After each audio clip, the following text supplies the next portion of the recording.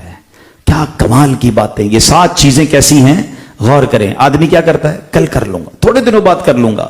کبھی تنگ دستی آ جاتی, اچانک پیسے چلے جاتے ہیں, کوئی نقصان ہو جاتا ہے, اب بندہ مال کمانے میں مصروف ہو جاتا ہے, قرضے اتارنے میں مصروف ہو جاتا ہے, اب اسے نیکی کرنے کا ٹائم ہی نہیں ملتا. بلکہ بعض اوقات پیسے ہوتے ہیں, لوگ کہتے بھی ہیں اللہ نے بہت دیا, کوئی اللہ کا گھر بنا دو, کوئی نیکی کا کام کر لو, بس تھوڑے اور ہو جائیں پھر خرچ کروں گا, اور تھوڑے دنوں بعد وہ سارے ہی چلے جاتے ہیں.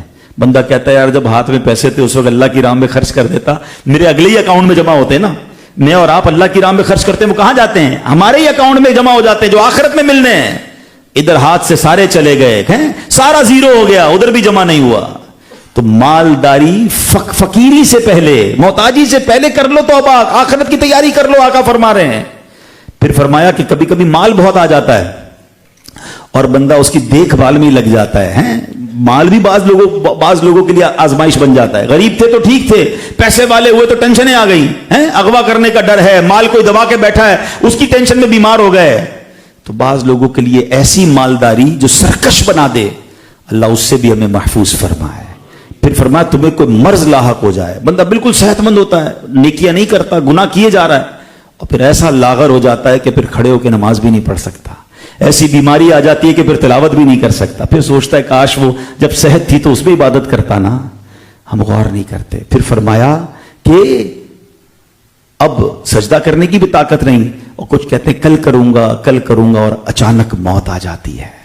تو خدا را یہ باتیں یاد رکھنے والی ہیں کہ توبہ میں جلدی کرنا ہے. اللہ نے زندگی دی ہے, زندگی سے فائدہ اٹھائیں. صحت دی ہے, صحت سے فائدہ اٹھائیں. اللہ نے مالداری دی ہے, مالداری سے فائدہ اٹھائیں. اللہ نے اگر جوانی دی ہے تو اس سے فائدہ اٹھائیں. آزاد سلامت ہے نا. اب پوچھے کئی ایسے بزرگ ہیں, ابھی رمضان آئے گا, ہم نے ایسے لوگ دیکھے رو رہے ہوتے ہیں کہ آج ہمت ہوتی ہم بھی روزے رکھتے, ہم بھی کھڑے ہو کے تراویح پڑھتے ہیں, کیونکہ وہ عبادت گزار تھے, ان کو عبادت یاد آ رہی ہے. اور آج میرے آپ کے پیر سلامت ہیں, پھر بھی کئی لوگ ہیں جو نمازیں نہیں پڑھ رہے, صحت ہے پھر بھی روزے نہیں رکھتے. تو اس بار ایسا نہیں کریں گے انشاءاللہ. ہم ان 3 مہینوں کو ایسی اپنی زندگی کی خوبصورت عادت بنائیں گے کہ باقی زندگی بھی نیکیوں میں گزاریں گے انشاءاللہ. آپ سنیے پیارے آقا علیہ الصلوۃ والسلام نیکی کے کام میں کیسے جلدی کرتے تھے. حضرت عقبہ بن حارث رضی اللہ تعالیٰ فرماتے ہیں, اور یہ بخاری شریف کی حدیث ہے, کہ ایک مرتبہ میں نے عصر کی نماز مسجد نبوی شریف میں ادا کی, اور سرکار دو عالم علیہ الصلوۃ والسلام نے جیسے ہی سلام پھیرا نا, فوراً کھڑے ہوئے اور تیز تیز قدموں سے گھر کی طرف تشریف لے گئے. تو یہ بالکل خلاف معمول تھا. نبی پاک نارملی ایسے نہیں فرماتے تھے کہ نماز پڑھتے ہی فوراً کھڑے ہو جائیں اور اپنے گھر تشریف لے جائیں. تھوڑی دیر بعد نبی پاک علیہ الصلوۃ والسلام واپس آئے تو میں نے عرض کیا کہ حضور آپ کا یہ انداز تو پہلے کبھی نہیں تھا. تو فرمایا کہ میرے گھر میں ایک سونے کا ٹکڑا رکھا ہوا تھا, بس مجھے اپنے ساتھ اپنے گھر میں اسے رکھنا پسند نہ آیا, میں اسے لہٰذا صدقہ دینے کا حکم دے کر آیا. اللہ اکبر. 2 باتیں اس میں سے سیکھنے کو ملی کہ صحابہ کرام نبی پاک کے ایک ایک عمل کو کتنا غور سے دیکھتے تھے, کہ پیارے آقا علیہ الصلوۃ والسلام نے یہ کام پہلے تو کبھی نہیں کیا تھا, اچانک نبی پاک نماز کے بعد کھڑے ہو کے چلے گئے. اسی طرح ایک اور جگہ پیارے آقا مسکرائے تو صحابہ نے کہا حضور ایسے موقع پر تو آپ نہیں مسکراتے, مسکرانے کی وجہ کیا ہے. آپ سوچیں نبی پاک کی ایک ایک ادا کو کتنا نوٹ کرتے تھے صحابہ کرام, کتنا نبی پاک سے والہانہ پیار کرتے تھے. اللہ صحابہ کرام کے بازارات پر کروڑوں رحمتوں کی بارش نازل فرمائے. یہ ان کی مہربانی ہے کہ آج ہمیں نبی پاک کے سارے واقعات مل رہے ہیں, کہ آقا مسکراتے کہتے تھے کیسے تھے, گفتگو کیسے فرماتے تھے, مبارک چلنا کیسا تھا, کھانا کیسا تھا, لباس کیسا تھا, ایچ اینڈ ایوری تھنگ صحابہ کرام دیکھتے تھے, نوٹ کرتے تھے, اور ہم تک یہ ساری باتیں پہنچی. سبحان اللہ. جبھی تو دل سے ہم کہتے ہیں ہر صحابی نبی, ہر صحابی نبی. لیکن اس حدیث سے ایک اور بات سیکھنے کو کیا ملی کہ نبی پاک نماز پڑھ لیتے, نماز کے بعد سکون سے تشریف فرما رہتے, بعد میں جا کر اپنے گھر والوں کو کہہ دیتے کہ صدقہ دے دو. نہیں, نبی پاک نے نیکی میں جلدی فرمائی, اور یہ ہم سب کے لیے سبق ہے. پیارے آقا تو سبحان اللہ ان کے صدقے ہمیں نیتیں ملتی ہیں, مگر ہماری تربیت کیا ہے کہ کہ نیکی کا ارادہ کر لیا اب اس پہ جلدی کریں. اب کیا کہتے ہیں یار کر لیں گے نا, یہ ہمارے مسجدوں میں بھی بڑا ہوتا ہے. امام صاحب نے کوئی اعلان کیا, مسجد کے لیے کوئی چندے کی ضرورت ہے, کوئی صاحب کھڑے ہوئے, نیت بھی لکھوا دی. اب بندے کو ڈھونڈتے رہو, بھائی وہ کدھر گیا نیت کرنے والا, کہا تھا پنکھے لگا دوں گا, کولر لگا دوں گا, مسجد کے لیے چندہ دوں گا, بندہ ہی نہیں ملتا. اور ملتا ہے تو پھر وہ جوتے کی سوارا ہوتا ہے, بعد میں آنا بعد میں آنا. نہیں, اگر آپ نے دیکھیں یہ کیا ہو رہا ہے, یہ شیطان آپ کو ڈیلے کروا رہا ہے, کیونکہ آپ نے نیت کر لی ہے. آپ صدقہ دے دیں گے تو آپ کو اجر ملنا شروع ہو جائے گا. جب بھی کسی نیکی کی نیت کرے نا کہ بھئی یہ کروں گا, بس کر گزریں تاکہ چینج نہ ہو جائے دل. ایک بزرگ کے بارے میں آتا ہے, واش روم میں گئے, واش روم میں جاتے پھر باہر آ گئے, فراغت نہیں ہوئی, پہلے ہی باہر آ گئے, اور اپنی ایک چادر ایک غلام کو عطا فرمائی, پھر واش روم میں گئے. تو لوگوں نے کہا حضرت آپ واش روم سے فارغ ہو کر سکون سے پھر چادر عطا فرما دیتے اگر آپ نے نیت کی تھی کسی غلام کو چادر دینے کی.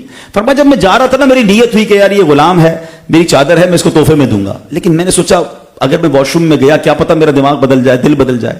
تو میں نے کہا نہیں, دیر نہیں کرنی چاہیے, میں پہلے باہر آیا, یہ نیکی کی, اس کے بعد اپنے کام سے گیا. تو یہ وہ باتیں ہیں جو اللہ والوں سے سیکھنی ہے ہمیں. ہماری اچھا اس کی اگر یہ بات غلط ہے تو خود اپنے آپ سے سوال کریں, ایسی کتنی نیتیں ہوگی جو ہم نے کی ہوں گی مگر عمل نہیں کر سکے. کیوں نہیں کر سکے؟ جس وقت نیت کی تھی آپ پکے تھے, آپ سچے تھے, آپ نے واقعی کہا تھا کہ جناب میں یہ کام کروں گا, میں تلاوت کروں گا, میں اتنے درود پڑھوں گا, میں قافلے میں جاؤں گا, میں اجتماع میں آؤں گا. جس وقت نارملی ہم نیت کرتے ہیں 80-90% ہم پکے ہوتے ہیں, مگر اس میں سے 10% پر بھی عمل نہیں ہو رہا, کسی کا شاید 15% پر بھی عمل نہیں ہو رہا. کیوں؟ ہم اس کو ڈیلے کرتے ہیں, اور شیطان کہتا ہے بعد میں کر لیں گے, بالکل جائیں گے قافلے میں. لیکن اس میں لہو باب من خیر, جس کے لیے بھلائی کا دروازہ کھول دیا جائے, فلینتزہ, تو اسے چاہیے کہ لپک کر اس بھلائی کے دروازے میں داخل ہو جائے. فإنہ لا یدری متی یغلق علیہ, کیونکہ وہ نہیں جانتا کہ یہ دروازہ اس کے لیے کب بند ہو جائے گا. یہ کمال کی بات ہے نا, ہمیں موقع ملتا ہے, چانس ملتا ہے. اس کا مطلب پتہ کیا ہوا کہ مجھے مثال کے طور پہ کوئی نیکی کرنے کا موقع ملا, اس کا مطلب اللہ نے میرے لیے کوئی بھلائی کا دروازہ کھولا ہے. لپک کے داخل ہو جاؤ. حدیث پاک میں کیا فرمایا, بس داخل ہو جاؤ اس میں. آپ کو لگتا ہے علاقے میں کوئی مسجد بن رہی ہے, کوئی مدرسہ بن رہا ہے, آپ کو لگتا ہے تھوڑے پیسے بھی ہیں اور نیت بھی بن رہی ہے کہ یار اس میں حصہ ملا دوں, ابھی دروازہ کھلا ہوا ہے تمہارے سامنے, لپک کر داخل ہو جاؤ, دیر مت کرو, یہ اللہ کی راہ میں خرچ کر بیٹھو, اندر داخل ہو جاؤ, پھر دیکھو یہ برکتیں مل جائیں گی. ورنہ ہو سکتا ہے یہ بھلائی کا دروازہ بند ہو جائے. کبھی قافلے کی نیت ہو رہی ہے, کبھی قرآن پڑھنے کی نیت ہو رہی ہے, کبھی تہجد اجتماع کی نیت ہو رہی ہے, کبھی کسی غریب کی ہیلپ کرنے کی نیت ہو رہی ہے, کبھی کسی رشتہ دار کے ساتھ اچھا کرنے کا ذہن بن رہا ہے. ارے بس نیکی کا ذہن بنے نا. حدیث دوبارہ سن لو, یقین کریں میں نے بھی آج پہلی بار یہ حدیث پڑھی, ایمان تازہ ہو گیا. الفاظ کیسے نبی پاک کے, آقا فرماتے ہیں کہ جس کے لیے بھلائی کا دروازہ کھول دیا جائے تو اسے چاہیے کہ لپک کر بھلائی کے اس دروازے میں داخل ہو جائے, کیونکہ وہ نہیں جانتا کہ یہ دروازہ اس کے لیے کب بند کر دیا جائے گا. کئی لوگوں کے لیے دروازے بند ہو گئے ہیں, موقع ملے تھے. ابھی ہم ایک اور پیرائے میں بھی بات کر لیتا ہوں. چلیں, دعوت اسلامی کی کئی ذمہ دار بھی مجھے سن رہے ہیں, بعد میں سنیں گے, اسلامی بہنیں بھی سنیں گی. ہمیں بعض اوقات موقع ملتا ہے کوئی ذمہ داری کا, آپ درس کے نگران بن جائیں, آپ قافلے کی ذمہ داری لے لیں, آپ ذرا ذیلی نگران بن جائیں, آپ علاقے کی فلاں ذمہ داری لے لیں, آپ فلاں شعبے کے اندر آ جائیں. یہ سوچ لیا کرو, یہ جو کہتے ہیں نا نہیں بھائی دن میں ذمہ داری نہیں لینی, کام نہیں کرنا, بعد میں پھر افسوس بھی ہوتا ہے کہ یار مجھے تو موقع ملا تھا اتنی بڑی نیکی کرنے کا. یہ بھلائی کا دروازہ کھلا ہے تمہارے لیے, لپک کے داخل ہو جاؤ.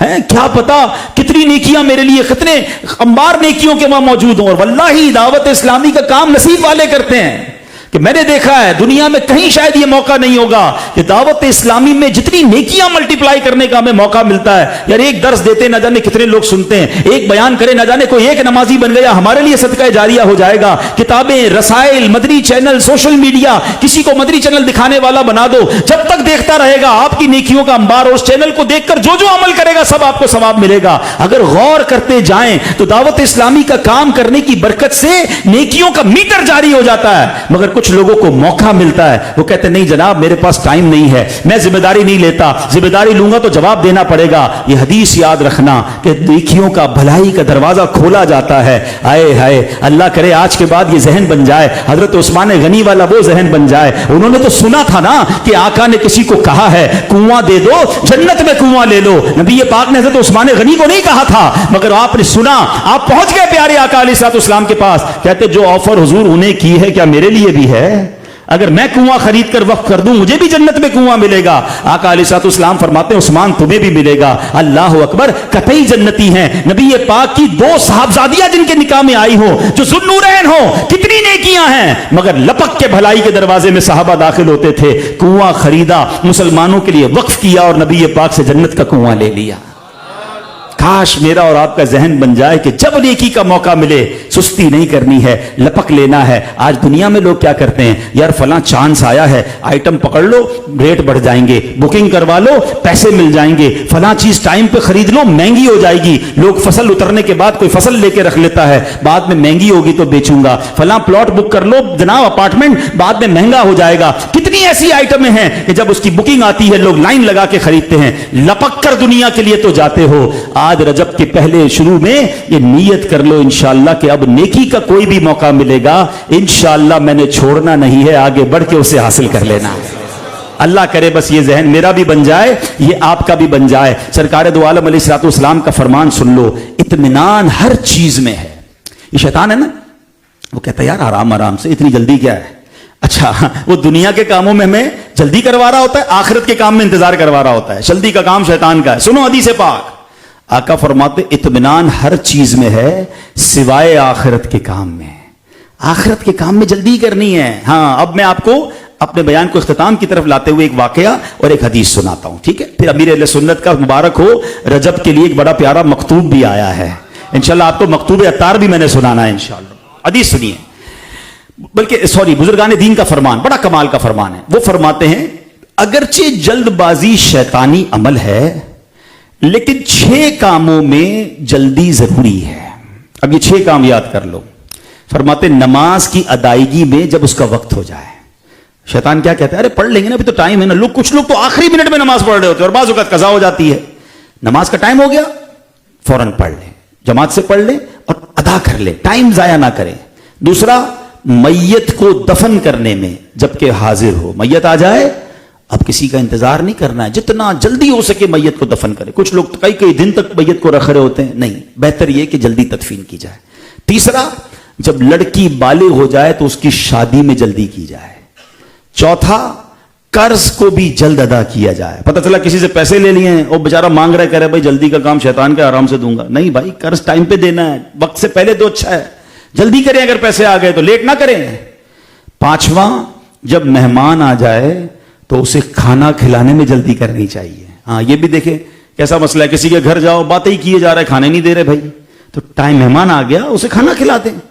مجھے وہ چٹکلا یاد آیا, ایک صاحب کسی کے گھر گئے تو وہ باتیں ہی کیے جا رہے, اس بیچارے کو بھوک لگی ہے, بلایا کھانے پہ تھا, اور طبیعت کیسی ہے, کیا حال ہے, لمبی چل رہی, بولا ابھی آئے گا کھانا, ابھی آئے, کھانا ہی نہیں آ رہا.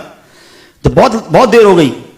تو میزبان کہتے ہیں حضرت یہ بتائیں آپ کو کون سی خوشبو پسند ہے. تو کہتا ہے مجھے کھانے کی خوشبو بڑی پسند ہے. ٹھیک ہے, وہ سمجھ گیا کہ یار یہ بیچارہ اتنی دیر سے بھوکا بیٹھا ہے, تو اب یہ مہمان آ جائے تو اس کو کھانے میں جلدی کرنی چاہیے. اور اسی طرح جب گناہ کا ارتکاب ہو جائے تو توبہ میں جلدی کرنی چاہیے. گناہ ہو گیا فوراً توبہ, انتظار نہیں کہ جمعے کو توبہ کروں گا بعد میں اجتماع میں کروں گا, نہیں, فوراً توبہ کر لے, کیا پتا توبہ سے پہلے ہی مر جاؤں. تو 6 باتیں یاد رکھنی ہے. اور پریورٹی, جو میں نے بیان کے شروع میں بات کہی تھی نا, کہ اپنی زندگی کا جو مین مقصد ہے نا, اللہ کی رضا ہونا چاہیے, آخرت کی بہترین تیاری ہونی چاہیے. دنیا ویسی بہترین ہو جائے گی. یہ لوگ آج کل کہتے ہیں نا او بھائی دین کے ساتھ ساتھ دنیا بھی دیکھنی چاہیے. اب جب دین کی طرف بندہ جاتا ہے اس کو یوں سمجھا رہے ہوتے ہیں. میں آپ کو ایک سمپل سا سوال کر لیتا ہوں, مجھے بتائیں دنیا کا مالک کون ہے؟ دنیا کا مالک کون ہے؟ آخرت کا مالک کون ہے؟ رحمان الدنیا والآخرہ. اللہ دنیا کا بھی مالک ہے, آخرت کا بھی مالک ہے. ایک فارمولہ بتا دوں, اللہ کو راضی کر لو, وہ دنیا بھی اچھی کر دے گا, آخرت بھی اچھی کر دے گا. Simple is that. کچھ بھی نہیں, دنیا کو الگ دیکھیں, دین کو الگ دیکھیں, کچھ نہ کرو بھائی, اللہ کو راضی کرو. اب دنیا ایسی گزارو کہ رب راضی ہو جائے, اللہ آخرت بھی اچھی کر دے گا, روزی میں برکت بھی ڈال دے گا, کاروبار بھی اچھا کر دے گا, صحت بھی اچھی کر دے گا. ہم کہتے نہیں جب دنیا میں پڑھو تو اللہ کو ناراض کر دیتے ہیں. نہیں, اللہ کو راضی کرنا مین ٹارگٹ, اللہ کے رسول کو راضی کرنا اپنا مین ٹارگٹ کر لو, آپ کی دنیا بھی وارے نیارے ہو جائیں گے, انشاءاللہ آخرت بھی بہتر ہو جائے گی. تو پریورٹی کیا ہے؟ اللہ کو راضی کرنا. اب سنیے گا جو آخری واقعہ مجھے آپ کو سنانا ہے. کیا کمال کے لوگ تھے اور کیا پیاری سوچ تھی. پچھلی امتوں کا ایک واقعہ ہے. بنی اسرائیل میں 2 میاں بیوی تھے, دونوں بڑے نیک تھے اور بڑے عبادت گزار تھے. اللہ پاک نے اس وقت کے نبی علیہ السلام کے ذریعے ان کو پیغام بھیجا کہ تمہیں جوانی یا بڑھاپے میں مالداری عطا کی جائے گی, فیصلہ تم کر لو کہ جوانی میں پیسے چاہیے یا بڑھاپے میں چاہیے. کیسا کمال کی آفر تھی کہ مالدار تمہیں بنایا جائے گا, یا تو جوانی میں بننا ہے یا بڑھاپے میں بننا ہے. اب وہ بیوی بیوی کیسے کمال کے تھے. اب وہ دونوں سوچ میں پڑ گئے. شوہر بولا جوانی میں تو چونکہ ہمارے اندر طاقت ہے, مالداری ابھی لے لیتے ہیں, کمانے کی فکر نہیں ہوگی تو زیادہ عبادت کریں گے. بیوی بولی نہیں, عبادت کی اصل عمر تو جوانی ہے, ہم پہلے خوب جوانی میں عبادت کر لیتے ہیں, بڑھاپے میں مالدار بن جاتے ہیں, کیونکہ بڑھاپے میں جو ہے نا عبادت اتنی ہو نہیں پائے گی. تو بڑھاپے میں کیا ہوگا کہ مال کمانے کی ہرس بھی نہیں ہوگی, زیادہ مال کی فکر بھی نہیں ہوگی, تو بڑھاپے میں بھی عبادت کر لیں گے, وہاں بھی عبادت کو ڈسٹرب نہیں کرے گا ہمارا مال. دونوں کی سوچ کیا تھی کہ پیسے نہیں چاہیے, عبادت کہیں ہماری ڈسٹرب نہ ہو جائے. پوائنٹ سمجھ رہے ہیں؟ یہ نہیں سوچ رہے کہ پیسے آئیں گے تو انجوائے کیسے کریں گے, خریدیں گے کیا. کہتے ہیں جوانی میں آ جائیں گے پیسے تو پیسے ہی سنبھالیں گے تو عبادت کب کریں گے.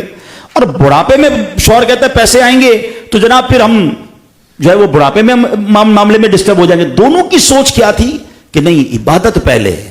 اللہ کے نبی پر وحی بھیجی گئی کہ تم نے ان کو جا کر بتاؤ تم نے مال پر عبادت کو ترجیح دی, تمہاری سوچ یہ تھی کہ مال کہیں عبادت کو ڈسٹرب نہ کر دے, تو اللہ کے کرم سے یہ حکم ہوا ہے کہ تمہیں جوانی اور بڑھاپے دونوں میں مالداری عطا کی جاتی ہے. ہاں, کچھ لوگ مال کے پیچھے بھاگتے ہیں, دنیا کے پیچھے بھاگتے ہیں, دنیا انہیں بھگاتی ہے, اور کچھ دنیا کو ٹھوکر مار کر رب کی بارگاہ میں جاتے ہیں, دنیا پیچھے آ کر ان کی خدمت کرتی ہے. اب آپ کی مرضی ہے کہ دنیا کے پیچھے بھاگنا ہے, وہ بھگاتی رہے گی آپ کو. کام سے فارغ ہی نہیں ہوتا بندہ, اس کی ٹینشن ہی ختم نہیں ہوتی, جس کو فکر ہی مال کمانے کی ہے. اور جو اللہ کو راضی کرنے جاتا, کہتے نا جس سے رب راضی اس سے سب راضی. تو اللہ کو راضی کرنا ہے, اللہ کی انشاءاللہ اطاعت کرنی ہے, عبادتیں کرنی ہے. بس آج سچی توبہ کرنی ہے گناہ سے. نیت کر لیں انشاءاللہ رجب, شعبان, رمضان, یہ تینوں مہینے ہماری زندگی کے یادگار مہینے ہوں گے انشاءاللہ.